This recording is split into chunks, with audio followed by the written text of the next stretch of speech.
was born in Santa Barbara. I'm a fifth generation Californian, and I moved to Berkeley in the late 60s, and so I was educated at Berkeley, went to UC Berkeley for my landscape architecture degree, and actually I have a math degree too. Probably a combination of my family's, sort of a family of farmers and mountain people who like to go up to the mountains. My great-grandfather owned land in the mountains, and we would go hiking, and so we were just always in nature. Grew up near the beach, and so I just sort of grew up having a strong connection to land and to nature. And then I've just always liked to draw. There's people in my family who are artists. I have a great uncle who's an animator for Disney, and so I was always drawing.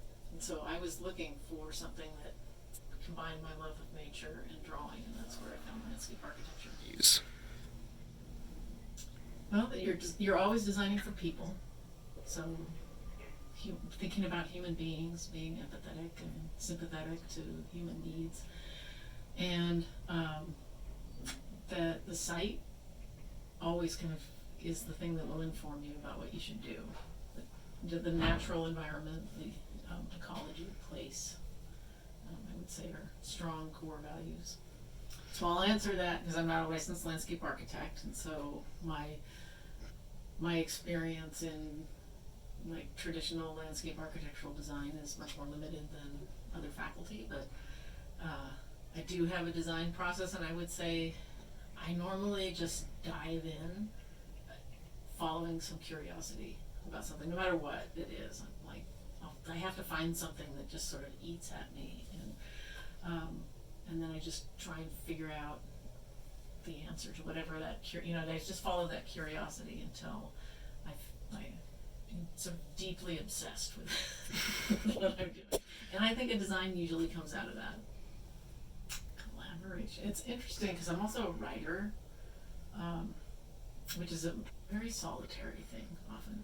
But I have found that you need community. Even if your creative expression happens in isolation, you need community to get ideas, you need community to read your work. And I think landscape architecture is like that as well. You need to work with people. You need to figure out how to work with people, even though I'm kind of introverted and I'm sort of a loner type. Landscape architecture as a profession, you have to work with people all the time. But I do still collaborate, and it's usually keeping in mind that you have some kind of expertise and the other people have their expertise, and you have to be able to figure out how to let people be experts at what they're experts at and then combine them. And figure out sometimes you have to sort of let you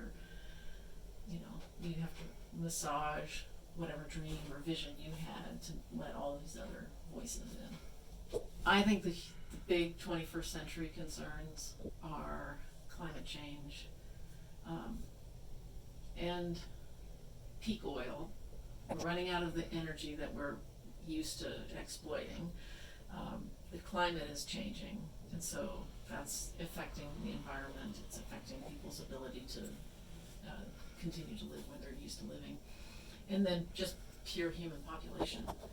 We have to figure out, as the climate changes, how to feed people, how to sequester carbon, until we figure out cleaner energy. So I think those are the concerns, and I'm hopeful that we'll figure those things out and not just end up fighting over an environment that, there's a lot of women in academia, but it is sort of, can be a strongly male-led environment. That's a challenge. Being heard, being paid equal, that kind of stuff. That I think is just a sort of a personal challenge. Draw. Definitely learn how to draw, because it's fast, and even though you do everything on the computers these days, if you can draw. Someday they're actually getting closer at making those tablets that people can truly draw on, but that's a skill, and learn to listen to people and be